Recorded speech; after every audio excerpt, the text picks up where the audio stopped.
Cuando se habla de economía parece que no tiene que ver con las cosas de todos los días, pero vaya si tiene. Las crisis son constantes en el sistema económico capitalista. Personalmente me da igual si Marx tenía razón o no, porque leer a Marx como si fuera Nostradamus es de idiotas. Pero él analizó el capitalismo y demostró que, dejado a su lógica, a su metabolismo, iba a generar dos grandes grupos sociales, uno muy rico y muy pequeño y otro muy pobre y muy grande. El capitalismo entendió que necesitaba un colchón entre estos dos grandes grupos y las clases medias desempeñaban ese papel funcional para el mantenimiento del sistema capitalista. Ha sido la edad de oro socialdemócrata en nuestra Europa próspera. La sociedad española hoy, cuenta Oxfam, camina para hacer ciertas estas predicciones de Marx, a costa del adelgazamiento de las clases medias. 1 de cada 6 hogares de clase media cayó en la pobreza durante la crisis y no se ha recuperado. La clase media española tiene hoy 10 puntos menos de la renta nacional en comparación con la que ostentaba en el año 2000. ¿Y sabéis qué significa esto? Que en un bloque de 6 plantas, los del primero están en el agujero. En España, el año pasado, en 16.500 hogares más no entró ningún ingreso. ¿Sabéis de qué hablamos? De 617.000 hogares en España que están en el agujero. En España los ultramillonarios, personas por encima de los 40 millones de euros, esos que salen a defender Ciudadanos, aumentaron en un 4% y ahora son 1.690 personas. En cambio, si miramos al 10% más pobre, necesitarán 120 años, 4 generaciones, para que una familia de ese sector llegue a tener ingresos medios. Hay gente que ha robado tanto, que ha robado para sus hijos y para sus nietos. En cambio, la gente pobre, 4 generaciones para poder tener ingresos medios. Se habla de acabar con el impuesto de patrimonio y ponen el grito en el cielo cuando se va a cobrar a los ricos, no a la gente que hereda una vivienda de sus padres. Si naces en una familia de ingresos altos, vas a ganar un 40% más que si creces en un hogar con ingresos bajos. Es decir, que nacer en un sitio o en otro es una lotería donde se te va la vida. ¿No es sensato igualar las oportunidades? El sistema educativo, que era el gran constructor de igualdad durante el siglo XX, hoy es más inequitativo que antes de la crisis. De todas las personas que abandonan prematuramente los estudios, 1 de cada 2, ¿a dónde pertenecen? Pues claro, al 20% de los hogares con menos ingresos. Y hay algo todavía más terrible. Imaginemos que hay gente de barrios pobres que cuando cumplen los 75 años viene alguien a por ellos, se despiden de sus familiares y les llevan a un matadero donde los ejecutan, los fusilan. En Madrid se los llevarían a los 79. ¿Sabéis por qué? Porque la esperanza de vida de la gente que vive en un barrio rico en Barcelona es de 11 años más. De 11 años más que si tu casa está en un barrio pobre. En Madrid la diferencia, 7 años. Mira dónde viven tus abuelos, porque de los barrios pobres se los llevan a morir mucho antes. Trabajar, que era la gran solución, tampoco es una garantía. El 13% de las personas que trabajan viven por debajo del umbral de la pobreza. Pobres trabajadores. Y claro, entre los pobres de los pobres, las mujeres. 7 de cada 10 personas con un contrato parcial no deseado son mujeres. Y 7 de cada 10 personas que reciben el salario mínimo interprofesional, 7 de cada 10 también. Los hombres cobran pensiones un 41% más que las mujeres. Y la mayoría de las pensiones no contributivas, 8 de cada 10, dotadas con ese pastizal de 380 euros al mes. ¿Van a quién? Pues a manos de mujeres. Ahora, cuando se están peleando unos presupuestos para revertir esto, en Podemos ha sobrevenido un incendio. Errejón, que debe estar enfadado, decidió hacer ese fuego justo el día del 5º cumpleaños de Podemos. Hay que estar enfadado. Y Manuela Carmena, que seguramente también debe estar enfadada, le ha dado cobertura para hacer ese incendio precisamente el día de la onomástica. Con esas actitudes nos va mal a todos. Ojalá no afecte a los presupuestos más progresistas que se recuerdan en nuestra democracia. Ninguna posición política, ninguna, debiera estar por encima del compromiso de acabar con las desigualdades, porque nadie es más importante que la obligación de acabar con las desigualdades. Bienvenidas a la frontera, desobedientes.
viva, viva, viva el rey. Viva el rey, viva, viva, viva el rey. Viva el rey, viva, viva, viva el rey.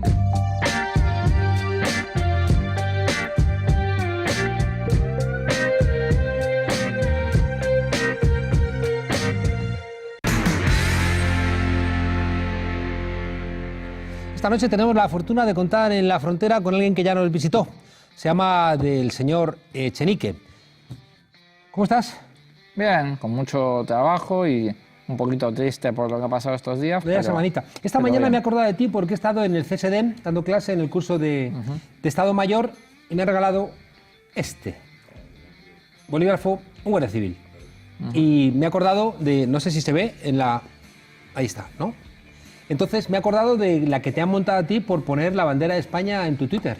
Sí, he puesto la bandera de España en el perfil el día que se supo que mientras todo lo que habían dicho de Podemos y nuestra supuesta financiación extranjera, pues era mentira, como han dicho los jueces, se supo y lo reconoció Vox que habían sido financiados por un grupo islámico radical que tuvo brazo armado iraní, ¿no? Entonces expliqué en Twitter que a lo mejor pues, la bandera de España simbolizaba el origen de la financiación de Podemos y la bandera de Irán simbolizaba el origen de la financiación de este partido, de esta escisión del PP que le gusta sacar la bandera tan grande. Y es verdad que ha habido mucha contestación en Twitter, pero también es verdad que mucha gente lo ha recibido bien. Hay muchos tuiteros que les gusta que haya hecho eso y que se han puesto también la bandera de España. Ah, muy bien. Hay una cosa, tú recordarás cuando empezamos a usar, ¿no?, Gmail y demás, como hablabas con alguien de Canarias y te empezaba a entrar publicidad, ¿no?, de viajes a Canarias y de hoteles y o ibas a viajar a algún lado y empezaba a entrarte publicidad. Y todavía ahí no nos dimos cuenta, ¿no?, de cómo estaban, ¿no?, trabajando con nuestra información y no fuimos capaces de prever que lo que estaban también después era controlando la información. Claro. Yo veo tu Twitter y veo que si tú escribes buenos días, inmediatamente hay como 10, 15, 20 personas que te dicen de todo menos bonito, inmediatamente, ¿no? Sí, además, básicamente manejan 3 argumentos. El primero es la jota aquella que canté, ¿no? Fuera de Aragón no se sabe... He escuchado a gente cantar peor que tú. No sé bueno, por qué. No es fácil cantar peor, no es fácil cantar peor que yo, pero... Eso es porque tú no has visto mi rap. Sí lo he visto, sí. ahí me superaste, me atrevería a decir. Esa es una de las cosas con las que me contestan. Otra gente muy valiente también me dice que me vaya a mi país, Ajá. Lo cual es extraño porque mi país es España, aunque yo haya nacido en Argentina, ¿no?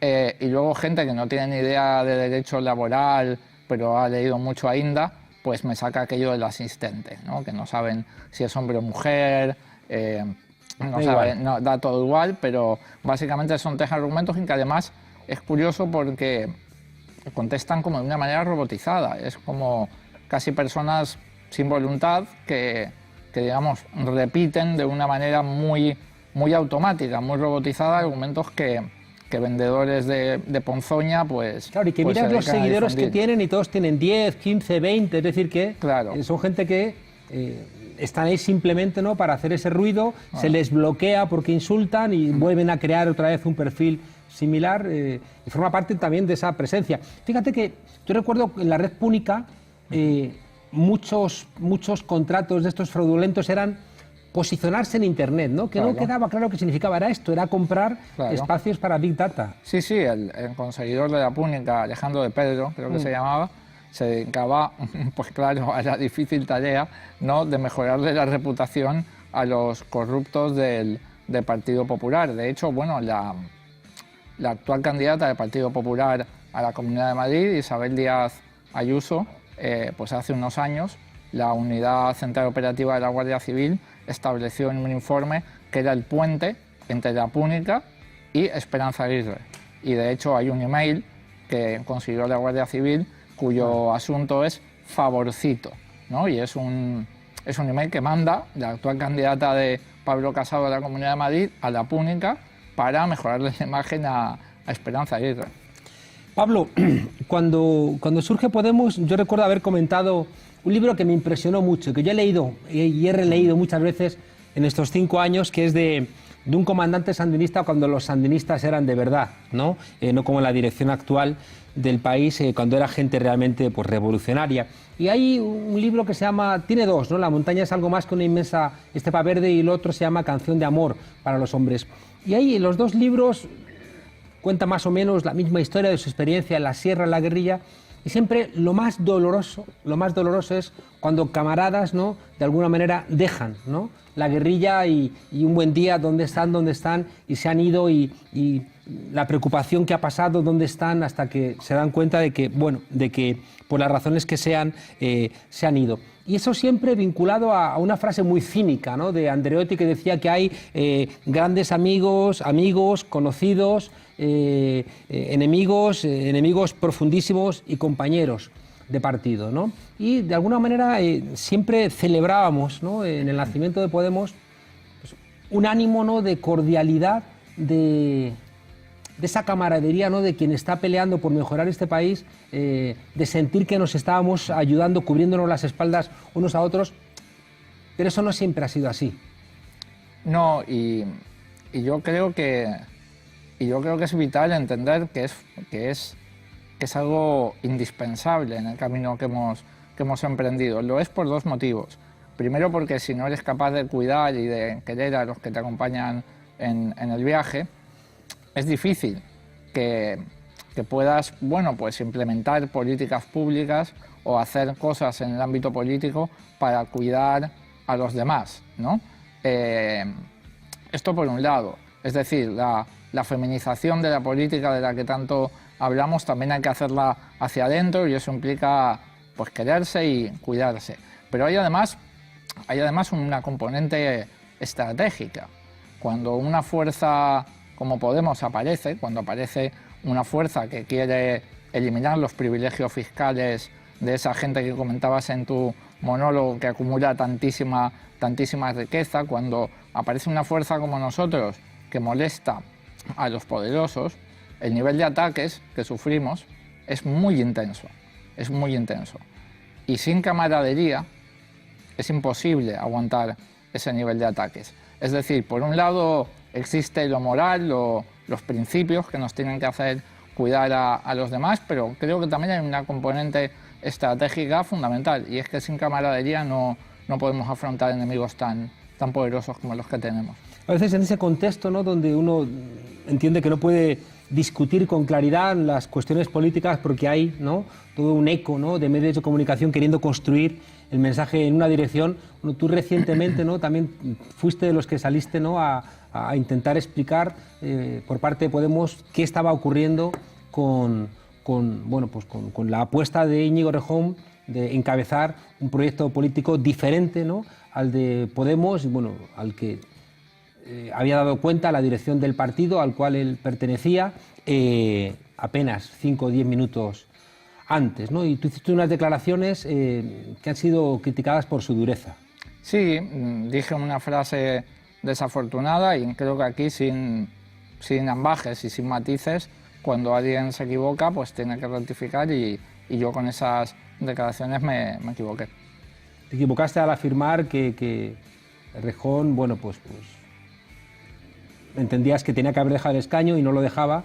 Sí, no por esa afirmación. Yo dije que yo lo dejaría, que yo lo habría dejado, sino por lo que dije después. No lo quiero repetir porque la frase es muy famosa, desgraciadamente, pero vamos, fue un error lo que dije después, aunque sí que pensaba que tenía que abandonarlo porque yo lo hubiera hecho. ¿Se lo has comunicado a Errejón? Sí, le he mandado un mensaje disculpándome, sí. Bueno, creo que eso está bien, ¿no? Hay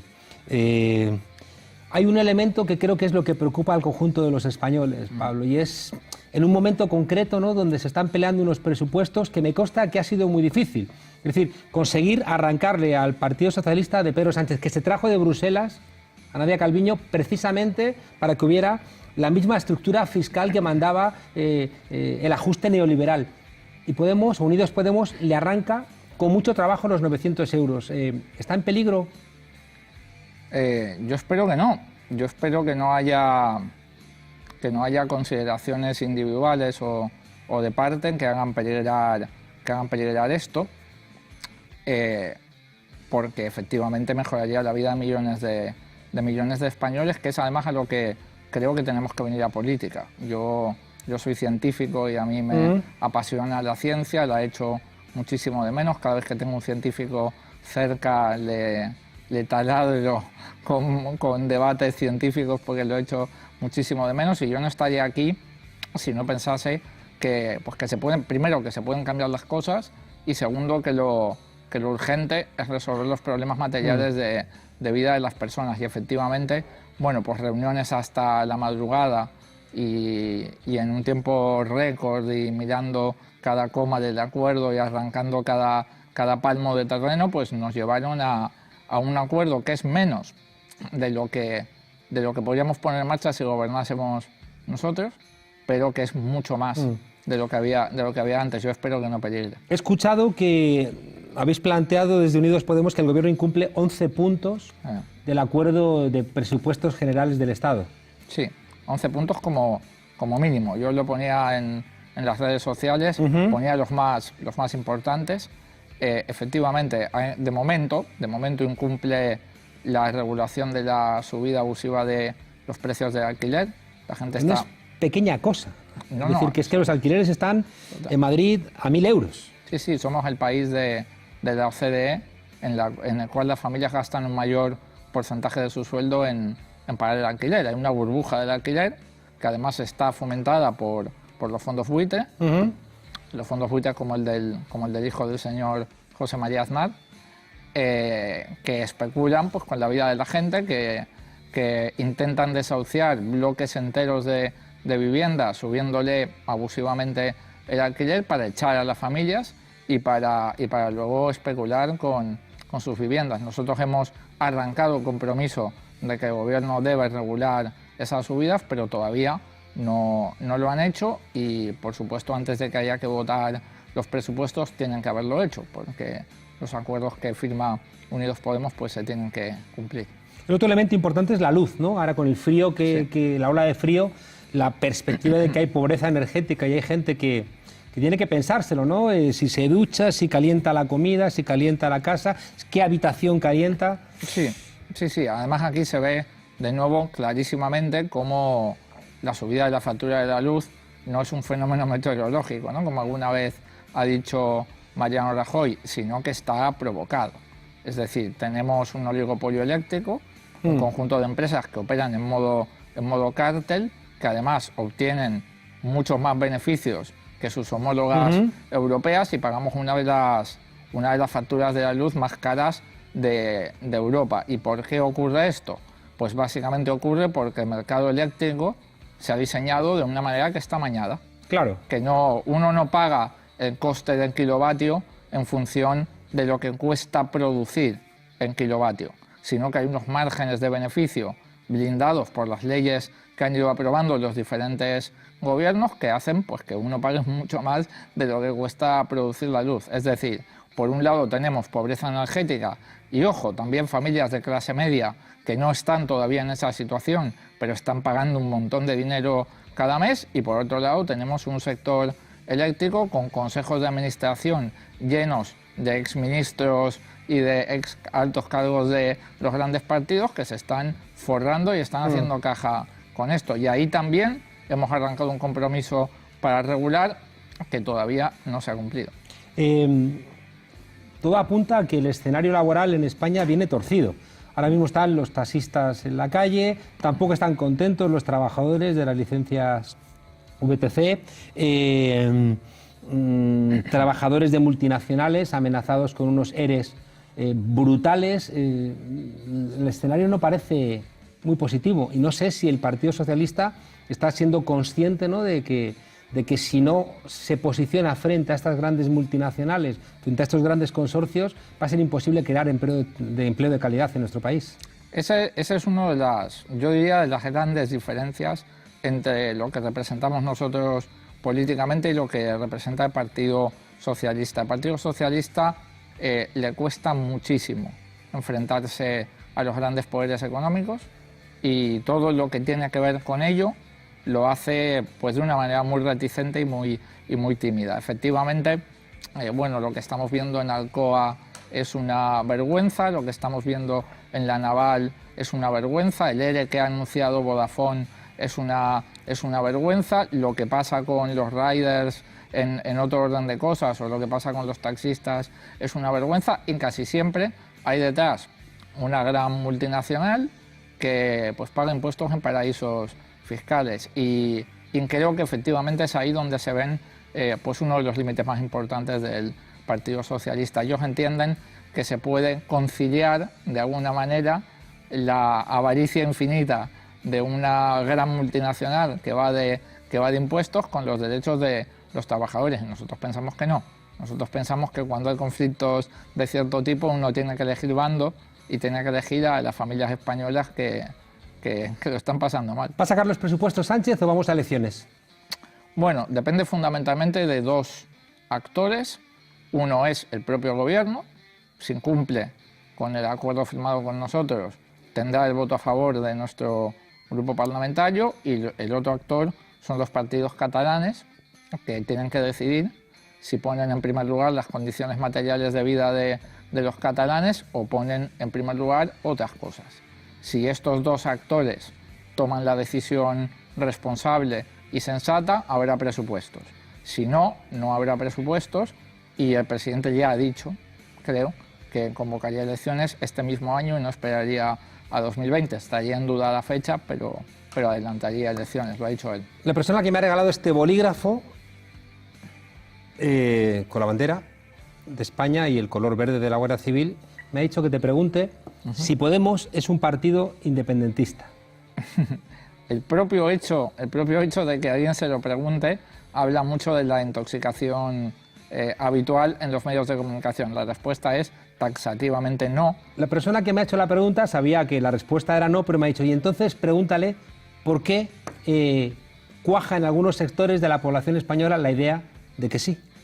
Pues porque hay muchos intereses económicos detrás intentando evitar que bajemos la factura de la luz, que regulemos los precios del alquiler, que le metamos mano a los privilegios fiscales de los fondos buitre y tienen que mentir sobre nosotros. Como han mentido sobre nuestra financiación, pues también mienten sobre nuestras posiciones políticas. No solamente no somos independentistas, sino que les hemos ganado a los independentistas 2 elecciones generales seguidas. Es decir, yo me atrevería a decir que somos la única fuerza de ámbito estatal que tiene un modelo para España que permitiría seguir en un proyecto común y que además es capaz de ganarle las elecciones al independentismo en Cataluña. Pero efectivamente la intoxicación está muy generalizada. Probablemente la mitad de la población piensa que nos hemos financiado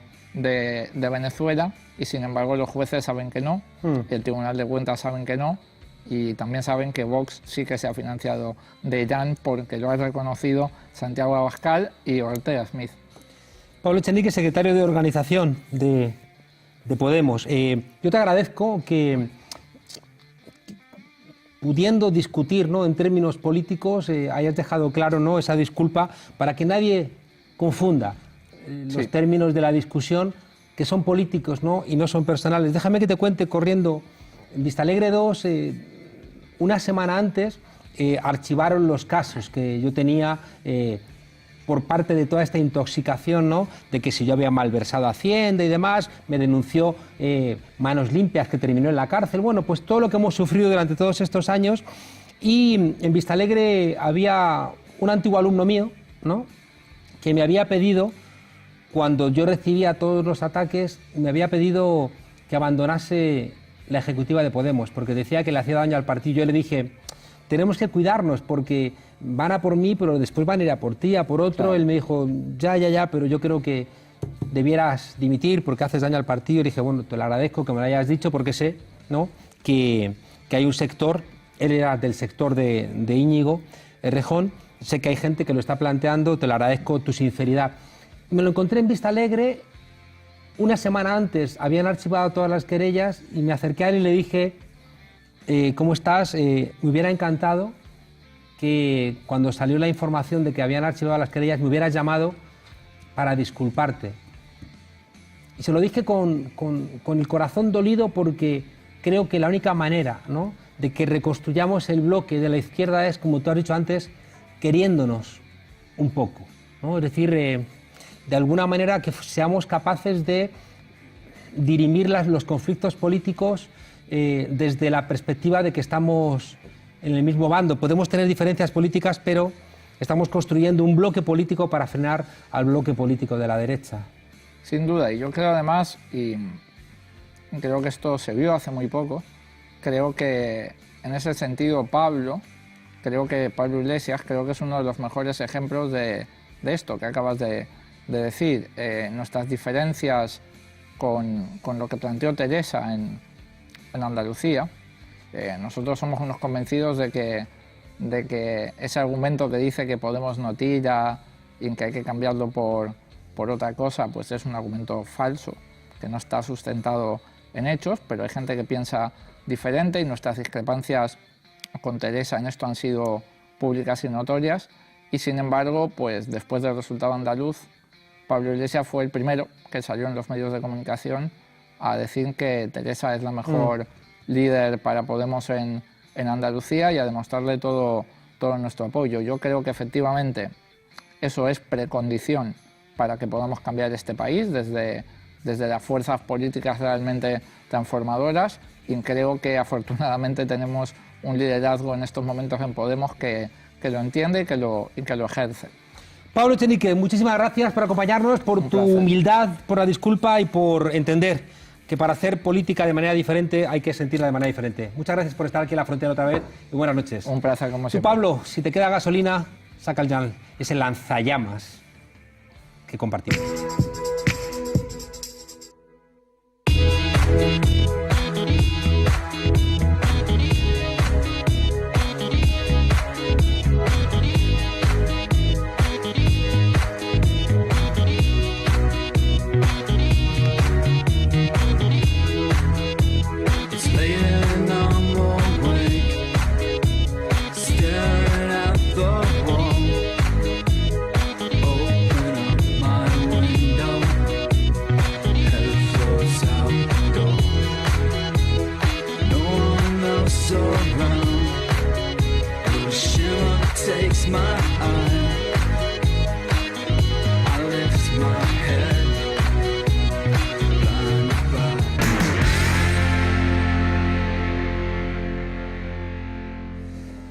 Nuestra invitada de hoy ha tenido una larga y dura trayectoria como abogada, pero también como política.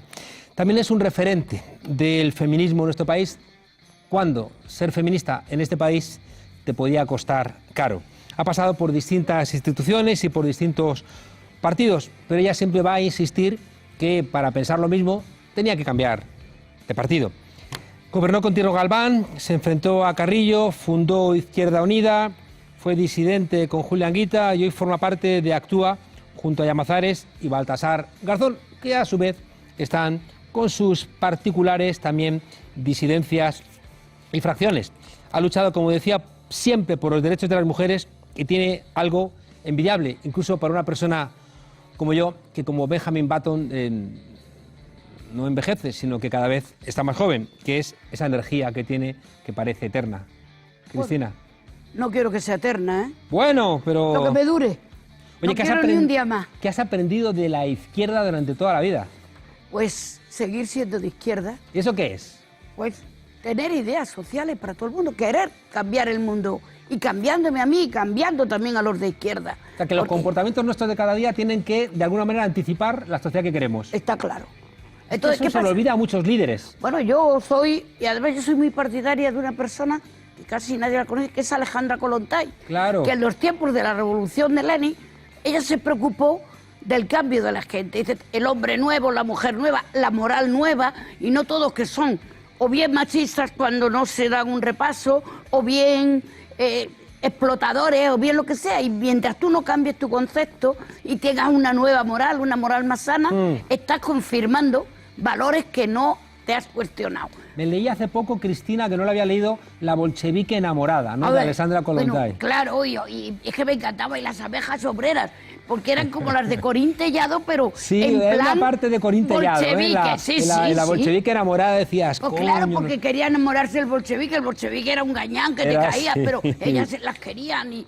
Bueno, pues a mí es que me gustaba, capaz de esos sentimientos. Yo me he leído a Corín Tellado, lo confieso, cuando era jovencita, y luego conocí a Corín Tellado, que luego era una, mucho más Peleona, revolucionaria, ¿verdad? y eso que es su propia novela, pero yo lo reconozco. Y también me he leído, pues eso, Las abejas obreras, todo, porque el bolchevique, y te das cuenta de eso, de que hay una diferencia entre los sentimientos que tenía una persona, que era una mujer, con lo que querían de sus bolcheviques Claro. duros. No terminaban de Ahí entender, está, ¿no? que Sí. era lo que me está pasando en todo lo que está pasando de las agresiones sexuales y tal, es que no nos educan para querernos a los hombres y a mujeres, para tener Hemos sentimientos. empeorado. Sí, están Cristina. educándose ahora mismo con la pornografía, y la pornografía es agresión a la mujer. De verdad que pensar que el placer es lo que nos ponen allí, y hay niños que van, no niños, pero vamos, niños que ya tienen una paga y se van de prostitución para que les hagan lo que han visto en las películas.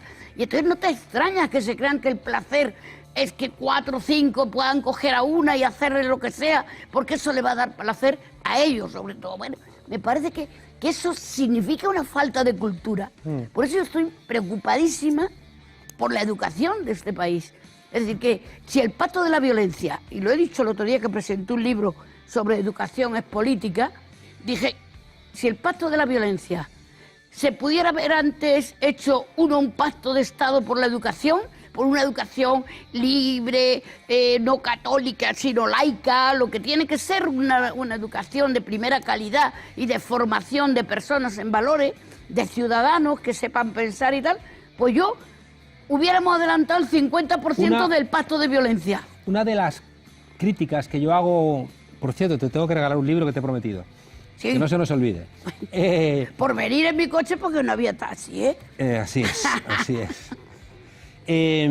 Una de las críticas que yo hago en la transición contada a nuestros padres es precisamente el pacto educativo, ¿no? Donde a la muerte de Franco existió la posibilidad de hacer una educación Sí. igual para todos. En cambio, la presión de la Iglesia Católica permitió, ¿no?, que hubiera ahí la enseñanza concertada católica que...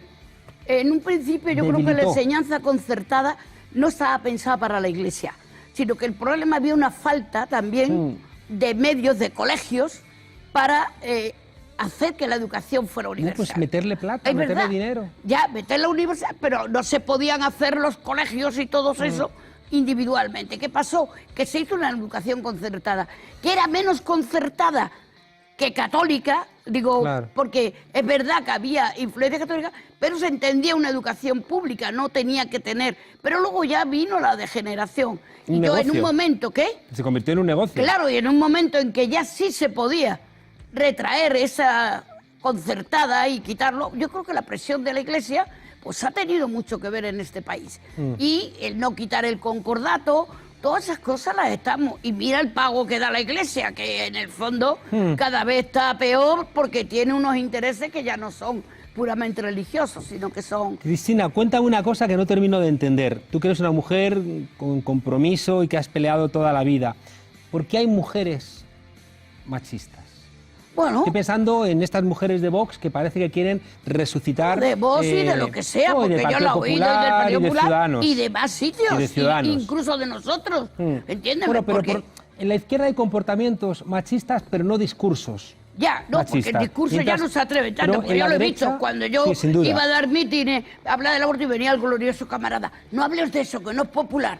Yo Sin decía, duda, no será sin duda. popular para ti, pero ya verás para la María que está en el pueblo como si le es popular. Claro, pero en la derecha, Cristina... Ejercen de machistas. Además hacen el discurso. O sea, ejercen y tienen un discurso machista de subordinación de la mujer al hombre. Y no lo entiendo. No, porque ellas se han dado cuenta, y yo me acuerdo cuando Begoña Villacís y todo el 8 de marzo, que decían, no vamos a trabajar más, no vamos a hacer huelga, porque estas son 4 locas burguesas que no han trabajado nunca. Bueno, esas cosas que decía. Cuando se encontraba 1 millón de personas casi en la calle, la Begoña Villacís bajó a la manifestación, se puso ahí en un rincón con 4 tíos al lado, y claro, le dieron una pitada que te cae. Y no se llevó, yo creo, un container encima de la cabeza porque las mujeres no nos dedicamos a quemar containers ni nada de eso. Pero es curioso, 2 siglos lleváis por lo menos, pues si no 4 siglos, pero 2 siglos fuertes, 2 siglos muy llevamos muy desde la intensamente. Revolución Francesa, Claro. cuando se hizo la Carta de los Ciudadanos Sí. y no la de la ciudadana, que tuvimos que esperar 2 años y pasar por el cadalso, como fue Olympe de Gouges, que Sí, por eso le ahí- dijeron, queremos eso- ir al... Si podemos ir al cadalso, queremos ir a los diputados también, al Claro, Parlamento. claro. No, ellas fueron al cadalso, pero nunca se les reconoció. Digo, pero el 200 derecho. años como muy intensos Sí, desde el- y sin lucha armada, Está claro. sin violencia. No, hemos sufrido violencia, pero no la hemos ejercido. Porque la primera mujer en Inglaterra murió por reivindicar precisamente en una carrera de caballos en Aston, pues salió con un cartel de feminista y la atropellaron Y murió, sí. y murió. Es decir, hemos tenido nuestra violencia, mujeres en la cárcel, pero nuestro afán ha sido siempre la lucha por derechos y no la lucha por la violencia. Y entonces eso ha caracterizado un movimiento. Bueno, pues ¿qué le pasó a Begoña Villalcís? Que al día siguiente todos decían, ¡ay, qué intransigente las feministas que han pitado a Begoña Villalcís! Cuando Begoña Villalcís se le había ido la boca diciendo lo que eran las feministas y tal. Y así como en un momento todas han querido decir feminismo, ahora dicen, no, yo no soy de esas feministas. Ahora parece que han surgido otras, que son las que no son de las feministas, que van consiguiendo los derechos en la calle y en las luchas, y ellas son de las que quieren ser educaditas dentro del feminismo. ¿Está el machismo metido en las leyes? Pues absolutamente. ¿Sabes por qué? Porque las leyes las han hecho siempre los hombres. Por ejemplo, cuando hablan de la Constitución, pues bueno, no hablan siempre de los padres de la Constitución. Tiene tantos padres, pues 7, 8, ¿no? Pero no tiene ninguna madre. 7, Entonces, 7, sí. por eso, y entonces lo que le sale de dentro, pues es lo que le sale de dentro a los chicos. Es verdad que, sin embargo, ahora que estábamos celebrando el 40 aniversario, había 27 mujeres en el Parlamento, en la primera Cortes Constituyente, que estaban en el Senado, 4, y en el Congreso, 16, o vamos, una parte pequeña, porque del Senado hemos sido el 4% durante muchos años y en el Congreso éramos el 6% hasta el año 89. Entonces, esas mujeres, en un momento determinado, que nunca se ha contado, una mujer puso una enmienda, fíjate, a lo de la herencia de la corona, eso de que en la Constitución se pusiera que las mujeres no, que tienen preferencia a los varones, la ley sálica. Pero la ley sálica ya se había quitado en muchos sitios de Constitución, pero eso ahí el rey impuso eso, el rey Juan Carlos. Claro, porque... Y además puso una enmienda, una de UCD, de Revilla, me parece que se llamaba, y se la hicieron retirar cuando vino la discusión. Entonces lo que hicieron esas 27 mujeres, que no fueron muchos hombres, 27 mujeres, es salirse del Congreso cuando se iba a votar ese artículo. Cristina, tú que has trabajado de abogada defendiendo casos concretos, ¿te has encontrado con gente que era de izquierdas en lo social, pero, por ejemplo, ejercía malos tratos a sus compañeras? Bueno, entonces que los malos tratos no existían. Tú date cuenta que hasta el año 1989 los malos tratos eran como un juicio de falta, como si te pegabas con uno porque te daba en el coche, ¿entiendes? Y entonces, claro, te aplicaba una falta, bueno, una falta de maltrato al marido, 3 días de arresto domiciliario, es decir, que te lo metían 3 días en casa y una multa de 1.000 pesetas. Tú te lo tenías 3 días en casa, calentito, porque estaba en casa, 1.000 pesetas, y dices, ya no te doy para el mercado, porque como he pagado la multa, pues hoy no comemos.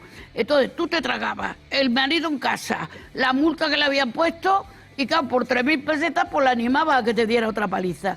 Eso no cambió y la violencia doméstica entró incluso en el año 89, que es cuando empieza a hacerse algunas reformas en este país importantísimas. Porque una de ellas es que la violación dejara de ser un delito contra la honestidad y se convirtiera en un delito contra la libertad sexual. Porque, claro, contra la honestidad, ¿qué decía? Vamos a ver si estás honesta. Si eras honesta te podías quejar, si no, pues te podían violar. Y claro, para hacer una investigación, si eras honesta, se hacía un juicio a la víctima. ¿Y usted qué hacía a las 3 de la mañana en esta discoteca? Hombre, pues yo bailar. Y se opuso lo suficiente porque llevaba falda. Pues eso, y... pues, toda la vida hemos estado así. Y ahora todavía queda esa rememoranza en los jueces, en las propias leyes, que todavía se creen que hay una culpabilidad en la mujer. Y entonces todavía tienen eso, aunque ya no es un delito contra la honestidad, sino contra la libertad. Pero no sienten que la libertad sexual nos corresponde a las mujeres. ¿Tú crees que eso cambiará cuando haya más mujeres en puestos de mando, más mujeres constitucionalistas, más mujeres catedráticas, decanas, rectoras? Está clarísimo, cuando se dirija a la sociedad de una forma igualitaria o paritaria, pues claro que se tiene que notar.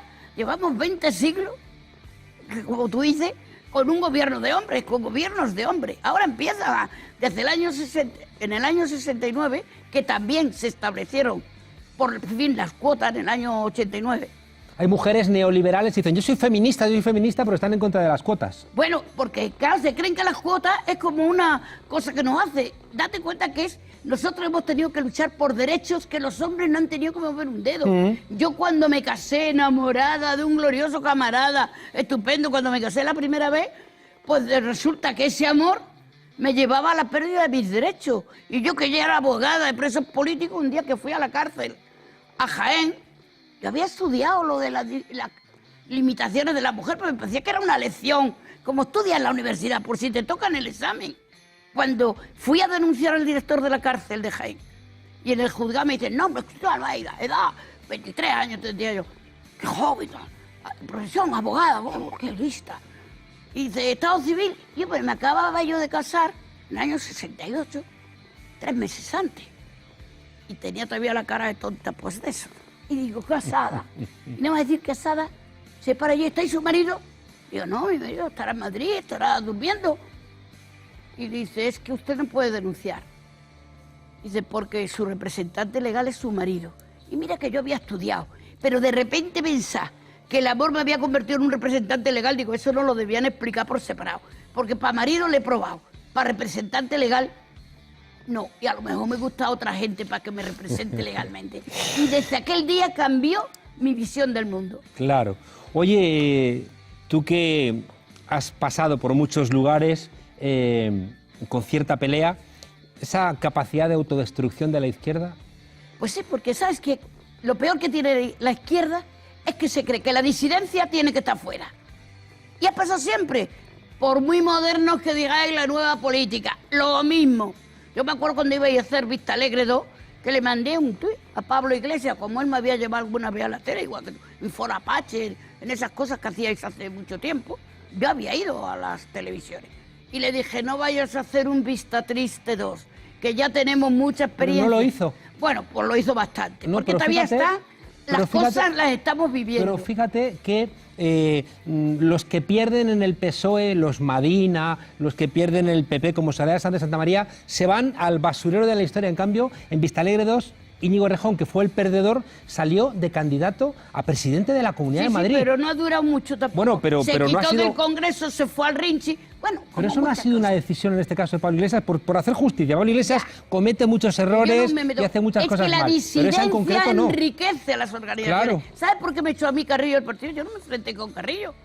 Pero él hizo una decisión de repente, cuando se iban a unir el Partido Comunista de Euskadi con Euskadiko Esquerra, me acuerdo de Mario Inaindía y Roberto Lerchundi, y de repente decretaron la expulsión cuando estábamos de acuerdo el Comité Central en aquella unificación, y nosotros convocamos un acto aquí en Madrid para que los dos vinieran a explicarnos qué había pasado.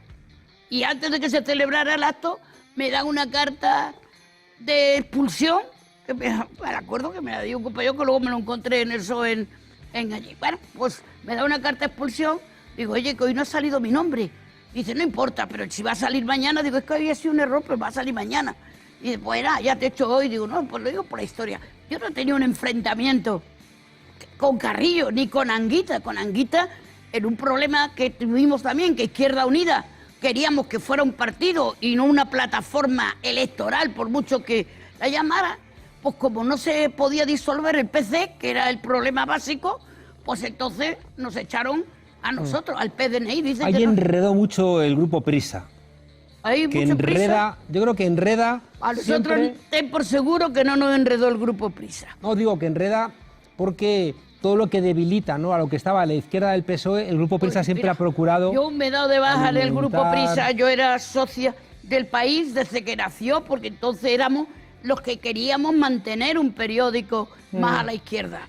Luego me he dado de baja por las mentiras que ha dicho, que ahora está cambiando, pero con Juan Luis de Pérez le he dicho, me doy de baja porque no me parecéis ya el partido que representaba los intereses de la democracia, sino que estáis ahora en otro lugar.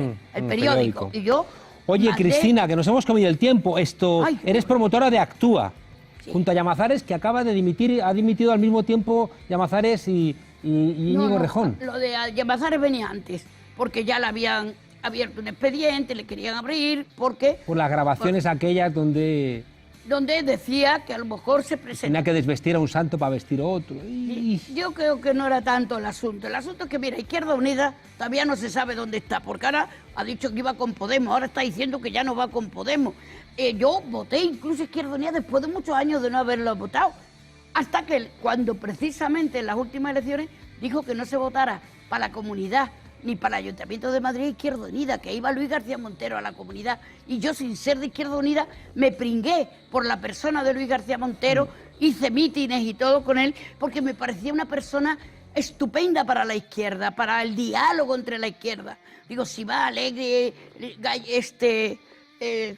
Gabilondo, y esto tenemos seguro pacto de la izquierda, porque son gente de pactar, ¿entiendes? Porque con la izquierda hay que arreglársela también. Entonces, yo me impuse en esa candidatura y voté por un lado a Manuela Carmena y por otro lado a Luis García Montero. Si a mí me dice ahora que va a Podemos con una plataforma amplia, porque es que yo no entiendo que Manuela Carmena tenga un partido, ni sea otro partido, tiene una plataforma electoral para atraer más gente, porque gente de la izquierda como nosotros, como mucha gente, estamos dispuestos a votar la gente que nos parece también sana de la izquierda y queremos participar en política y ayudar en esa plataforma. Pues para eso estamos. Lo que pasa es que también... Pero ¿y por qué, habiéndolo visto tan claro en el ayuntamiento, Pablo Iglesias o Podemos en general, cuando se quiere hacer en la comunidad, ya no lo ven tan claro? Y que diga, es que Manuela Carmena es una cosa y Errejón es otra. Oiga, Supongo ¿qué que por está dos diciendo? cosas. Que Carmena la podemos aprovechar porque nos trae votos y como es de los nuestros, le vamos a poner... Mira, yo hubiera votado, si van como plataforma amplia de unión de la izquierda, mucha gente hubiera votado a los dos. Lo que pasa es que esa plataforma no puede ser muy personalista, Cristina. Es decir, No. que es que imagínate que hay 52 personas en cada provincia que monta un partido. Manuela ha montado un partido. No. Sí, ha montado un partido para presentarse a las elecciones, ha montado un partido. No, es Que sí, una que sí. plataforma No, electoral. que es un partido. Es un partido. Eso no lo sé, mira Sí, que sí. soy íntima amiga de Manuela. Pues ha montado un partido, pero como la fórmula, ¿no? Lo llaman plataforma, pero es un partido político y es un Pero partido... porque a lo mejor la única concesión, Claro. por ejemplo, Actúa, se ha tenido que registrar como partido. Pero es un partido vinculado a la persona de Manuela. Entonces, el planteamiento que tenemos algunos, yo soy de esos, ¿no? Yo creo en los frentes amplios, creo profundamente, pero me gustaría que no estuvieran otra vez vinculados a personas que hagan y deshagan. Y en ese sentido, creo que en Madrid, Manuela ganó. Fíjate que yo iba a ser el candidato a alcalde de Madrid. Y cuando yo decidí que no quería, buscamos a Manuela Carmena, ¿no? Manuela Carmena, hombre, alguna relación debiera tener con Podemos, porque Manuela Carmena no habría sido alcaldesa si Podemos no hubiera dicho, oye, queremos que te presentes, te vamos a apoyar. Y Entonces parece lo que... pesó, pero vosotros, ¿por qué elegisteis a Manuela Carmena? Pues porque era una persona la que vieja podía política, sumar. lo que sea, pero era una Porque podía persona sumar. que sabíais que podía tener Claro. un atractivo político también. Pero Porque entonces te pregunto, ¿no parecería sensato que buscáramos, sobre todo dialogando, ¿no? Es decir, que los partidos que de alguna manera arrastran votos, tenemos a Podemos, tenemos a Izquierda Unida, tenemos a ECUO, tenemos movimientos sociales, ¿no sería sensato que hubiera habido un diálogo? Es decir, lo que se le ha planteado a Errejón es que, sin contárselo a nadie, Cristina, sin contárselo a nadie, 5 minutos antes llama a su secretario general y dice, oye, que voy a hacer esto, y su secretario general y su propio partido se queda diciendo, pero ¿y por qué no lo hemos hablado? ¿Por qué no lo has discutido con nosotros? Entonces, es un poco como, uy, ya, en no el se han hecho fondo, bien pero las ya cosas. empiezan una cosa de que no se han hecho bien, pero no se ve el resultado. A mí me parece que ahora se ha metido la pata de todos los lados, ¿entiendes? Porque también, como ha dicho, sí que me arrepiento de lo que dije, pero Es honesto. cuando empiezan a hablar de todo lo que se quieren, de todos los amigos, y en el fondo está todo el mundo con el cuchillo en la mano para ver qué puede hacer, que no me crean. De verdad, lo mejor que se puede hacer por un partido es tener pluralidad dentro del partido. Oye, ¿tú crees que Llamazares implica esa pluralidad, implica, Actúa, va a representar esa posibilidad? Actúa, no, yo te lo digo, cada uno en Actúa puede tener unas pretensiones. Yo me gusta estar con gente con la que me siento bien en política, no en partido, porque yo no quiero estar en ningún partido más. Y mira que Actúa se ha tenido que inscribir como partido, porque no hay otra forma de hacerlo hoy. No me extraña que Juan Manuel haya inscrito la plataforma esta como partido, pero vamos, que no tiene una organización de partido, eso está claro. ¿Crees que sería mejor disolver todos los partidos? No, si yo he sido militante de todos los partidos y además que me han quitado el carnet. Pero entonces no te entiendo. No, pero ¿qué te digo? ¿Quieres que otros hagan los partidos, pero tú no? No. ¡Ah, qué cómoda! No, al revés. Sí que a mí me han echado de esos partidos. Y los demás que carguen con el San Benito de tener que vivir en un partido que es una cosa bastante pesada. No, porque se lo cargan, porque se cargan a los que queríamos estar en ese partido y transformarlo, pero ellos no lo quieren transformar. A mí no me han echado porque quiera formar otra plataforma, ¿entiendes? Pues me han echado porque no les gustaba lo que opinaba, pues vale. Y me han quitado el carnet, pero porque mandan más, no porque tengan más razón. A mí me quitan los carnets, pero no me quitan las ideas. Y mientras no pensemos que las ideas tienen que ser discrepantes, pueden serlo, y no expulsar, y yo ya he vivido la expulsión en el Partido Comunista. ¿No pesan mucho los personalismos? Los de tal. En la izquierda no hay mucho ego. Bueno, yo no sé si hay ego en todos lados, pero por lo menos si el ego tiene que ver con la pluralidad, porque si el ego tiene que ver con la individualidad, pues allá pena, ¿entiendes? Pero la pluralidad es algo más, y por mucho que nos creamos que la izquierda es tan estupenda y dialogante, que aprenda a dialogar con ellos mismos, con lo suyo, luego hablará con los demás. Y me parece que empezar siempre a expulsar al que, o porque no ha respetado las formas, ¿Quién o porque no expulsa? ¿No expulsa a nadie? Bueno, no, porque yo que como se ha ido ya, ¿entiendes? Bueno, pues ya yo te lo digo, que sé lo que es expulsar también, y sé que se expulsa porque no te quieren tener cerca. En este caso... Bueno, ya todo lo veremos. En fin. Porque Cristina. Podemos. Yo lo siento, porque mira que venía yo hoy y digo, bueno, va a estar más calentito. Lo mejor... Yo lo que quiero es que se una a toda la izquierda. Por eso, ¿sabes lo mejor que le deseo a Podemos? Es que sea capaz de admitir en la comunidad que sea la misma fórmula que han hecho en el ayuntamiento. Porque si ha sido victoriosa en un sitio, y no andemos con personalismo, sino con políticas, porque por algo os adjudicáis la gestión de Madrid. Yo ya sé que se me va el tiempo, pero te quiero decir eso. Por lo mismo, ojalá en la comunidad hicierais la misma idea y lográramos que Madrid fuera progresista. No ha funcionado en Andalucía y yo creo que la fórmula triunfadora es una referencia de estatal. Que nos hemos comido el tiempo, Cristina, una referencia estatal.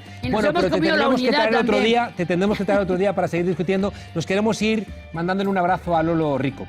Hombre, bueno, era una amiga mía. Maravillosa. Y una mujer maravillosa que no solo divertía a los niños, sino a los mayores. A mí y me cuando nos de mayor. divierte a todos, es que sabe por dónde va la vida. Gracias, Cristina Almeida. Dejamos a esta frontera, a estos desobedientes, con Lolo Rico y un inmenso abrazo a ella y que la tierra le sea leve. Hasta mañana, desobedientes. Fíjate en eso que brilla encima de la camilla. Si pilas ni enchufes a la red, puedes ver cualquier videocassette. Esta bola de adivina pone música divina y sin plato ni amplificador suena igual que la tele.